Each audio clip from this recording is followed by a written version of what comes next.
وداخل مصانع الأثاث بمراكز الإصلاح والتأهيل يتم توظيف طاقات النزلاء الإبداعية في تجسيد لنجاح المنظومة العقابية الحديثة في تحويل فترة العقوبة إلى مرحلة تقويم السلوكيات والتأهيل عن طريق تعزيز القدرات الإنتاجية للنزلاء وتنمية مهاراتهم، كما يحصل النزلاء على عائد مالي من مبيعات منتجاتهم، مما يشكل حافزا لهم لمزيد من الإنتاج والعمل.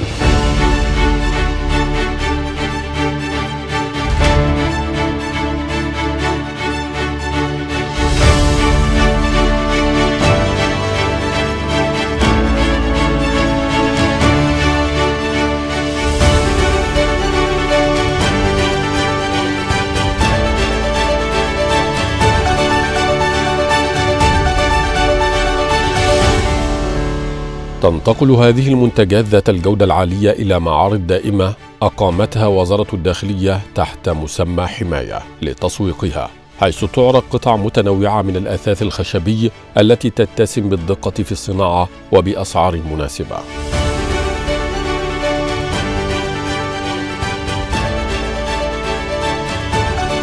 كما تشارك وزارة الداخلية بمنتجات نزلاء مراكز الإصلاح والتأهيل في كبرى المعارض المتخصصة التي تجمع كبار منتجي الأثاث، حيث يشهد جناح قطاع الحماية المجتمعية إقبالا كبيرا من الجمهور وسط إشادة بجودة المنتجات وتنوع التصميمات ودقة تنفيذها.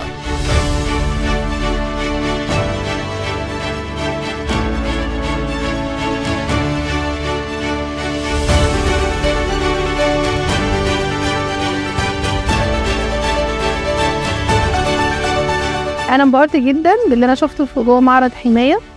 المستوى، الكواليتي، المعروضات، موديل، يعني حاجه بصراحه مشرفه جدا. كون بيطلع المنتج ده من خلال النزلاء فده طبعا فكره ممتازه جدا جدا جدا. اكتر حاجه لقيت هنا مميزه في معرض حمايه ان هي قيمه مقابل سعر.